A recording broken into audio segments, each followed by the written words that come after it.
একদিকে মমতা বন্দ্যোপাধ্যায় তিনি প্রশ্ন তুলছেন নির্বাচন কমিশনের বিরুদ্ধে কেন মামলা হবে না, আর অন্যদিকে বিরোধী দলনেতা শুভেন্দু অধিকারী তিনি বলছেন সংবিধান ৩২৪ থেকে ৩২৯ পর্যন্ত যে ধারা রয়েছে তাতে নির্বাচন কমিশনকে অগাধ ক্ষমতা দিয়েছে।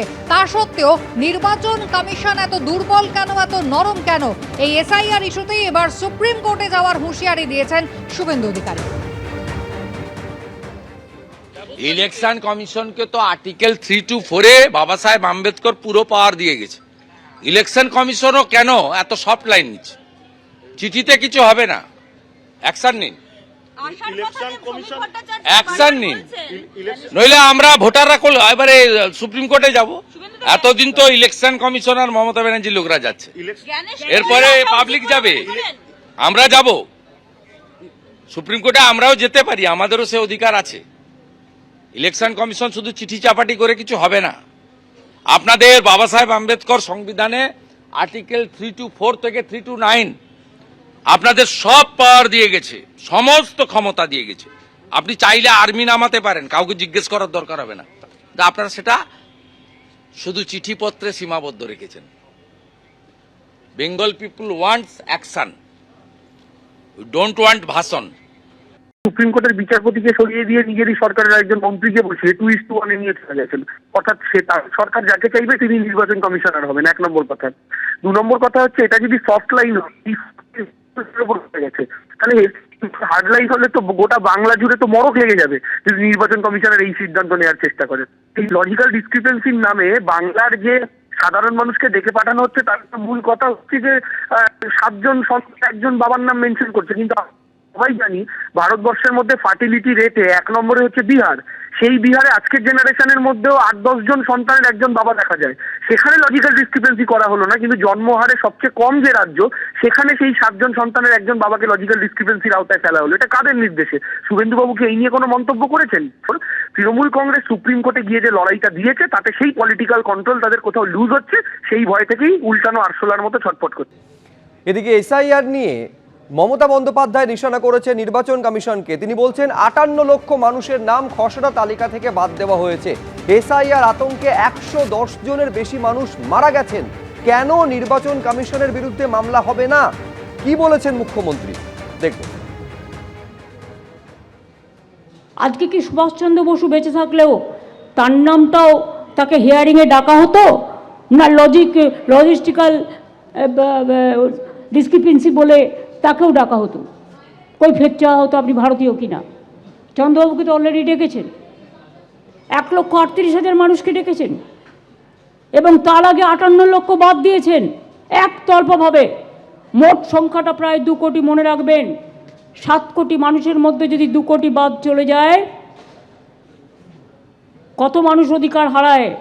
নির্বাচনের সময় টেলিপম্পটারে 2টো বাংলা ওয়ার্ড লিখে নিয়ে এসে, কখনো বঙ্কিমদা, কখনো রবীন্দ্রনাথ ঠাকুর জন্মেছে শান্তিনিকেতনে, কখনো ইধার উধার জানি না, নানা রকমভাবে বাংলাকে অসম্মান করা হয়।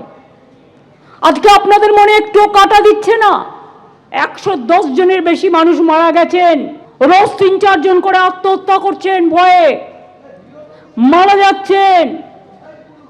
কেন ইলেকশনের বিরুদ্ধে কেস হবে না? এত মৃত্যুর দায় ইলেকশন কমিশনকে নিতে হবে এবং গভর্নমেন্ট অফ ইন্ডিয়াকে নিতে হবে। মাননীয় মুখ্যমন্ত্রীকে এই প্রশ্নের উত্তর দেবেন। ওনার কাউন্সিলরের ধমকিতে, চাপের জন্য যে বিএলও আত্মহত্যা করেছে তার জন্য কি উনি এফআইআর করিয়েছেন এখনো পর্যন্ত? ওনার জন্য কত চাকরি প্রার্থী আত্মহত্যা করতে বাধ্য হয়েছেন বিগত 15 বছরে? মুখ্যমন্ত্রী তাদের জন্য কি তার নিজের বিরুদ্ধে এফআইআর করার জন্য কি কোনো নির্দেশ দিয়েছেন? উনি যে প্রশাসনকে দলদাসে পরিণত করেছেন, চুরিকে ধর্ম বানিয়ে ফেলেছেন, এবং কয়লা পাচার থেকে শুরু করে ওনার পরিবারের লোক কালীঘাটের অর্ধেক জমি কিনে নিয়েছেন, তার জন্য কি ওনার পরিবারের লোকেদের বিরুদ্ধে এফআইআর করার মতো দুঃসাহস মমতা বন্দ্যোপাধ্যায় বা সততা দেখাতে পেরেছেন কি? ওনার মুখ দিয়ে এই সমস্ত কথা মানায় না। যিনি বিষ্ণু মাতা শব্দ ব্যবহার করেন, তিনি অন্যের ক্লাম্বেল নিয়ে কথা বলছেন।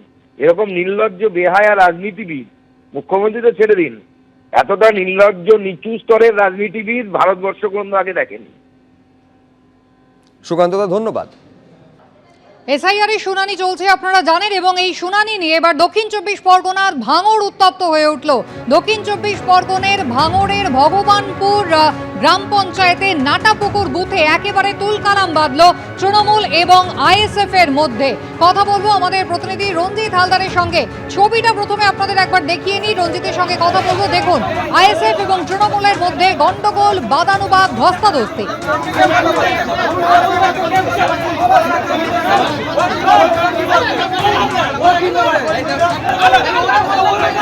প্রায় প্রতিদিনই এসআইআর এর শুনানি নিয়ে হট্টগোল তৈরি হচ্ছে, বিভিন্ন জেলায় উত্তপ্ত হয়ে উঠছে। আর আজকে দেখছেন দক্ষিণ চব্বিশ পরগনার ভাঙড়ের ছবি, যেখানে একেবারে গ্রাম পঞ্চায়েত এলাকা ভগবানপুর, সেখানে নাটাপুকুর বুথে রীতিমতো তুলকালাম বেঁধে গিয়েছে তৃণমূল এবং আইএসএফ এর মধ্যে। কথা বলবো আমাদের প্রতিনিধি রঞ্জিত হালদার রয়েছেন আমাদের সঙ্গে টেলিফোন লাইনে। রঞ্জিত, কি নিয়ে এই গন্ডগোল? দেখো সুস্মিতা, তুমি জানো এখনো এসআইআর এর জন্য হিয়ারিং চলছে। যাদের ফ্যামিলির 6 জন কি 6 জনের বেশি মেম্বার আছে, তাদের জন্য নতুন একটা ফর্ম দেওয়া হয়েছে এবং সেই ফর্মে স্থানীয় পঞ্চায়েত প্রধান বা সদস্য তাদের একটা সই লাগবে, এমনটাই কিন্তু তাদের গাইডলাইন দেওয়া হয়েছে। সেই মোতাবেক আজ সকালে একজন আইএসএফ কর্মী তিনি গিয়েছিলেন স্থানীয় পঞ্চায়েত সদস্যের কাছে সই করানোর জন্য, কিন্তু তিনি সই করতে অস্বীকার করেন, এমনটাই কিন্তু অভিযোগ করা হচ্ছে। তারপরেই কিন্তু এই তুলকালাম কাণ্ড বেড়ে যায়। পঞ্চায়েত সদস্য মিনাজ মোল্লা, তার বাড়িতে কিন্তু এর পরে আইএসএফ কর্মী সমর্থকরা একজোট হয় এবং রীতিমতো কিন্তু হামলা চালায়। দুপক্ষের মধ্যে একেবারে হাতাহাতি চলে, ব্যাপক উত্তেজনা সৃষ্টি হয় এই সিগনেচার না করার জন্যে। পাশাপাশি যে পঞ্চায়েত সদস্যের বিরুদ্ধে অভিযোগ মিনাজ মোল্লা, তিনি যেটা বলছেন যে তার বাড়িতে আসার পরে তার দলের বিরুদ্ধেই কিন্তু গালিগালাজ করা হয়, সেই কারণেই কিন্তু এই গন্ডগোল হয়।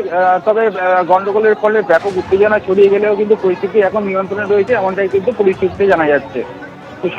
রঞ্জিত, তুমি আমাদের সঙ্গে থাকো। ছবি দেখুন, একজন গ্রামবাসী এসআইআর এ ফর্ম ফিল আপ করে তিনি পঞ্চায়েত সদস্যকে দিয়ে সই করাতে গিয়েছিলেন, কিন্তু তিনি আইএসএফ করেন, আর সেই অভিযোগেই কিন্তু তার ফর্ম সই করেননি পঞ্চায়েত সদস্য, আর এই নিয়ে তুলকালাম বেঁধে যায়। অভিযোগ, আইএসএফ এর কর্মী সমর্থকরা পঞ্চায়েত সদস্যের বাড়ি গিয়ে তার ওপর চড়া হয়।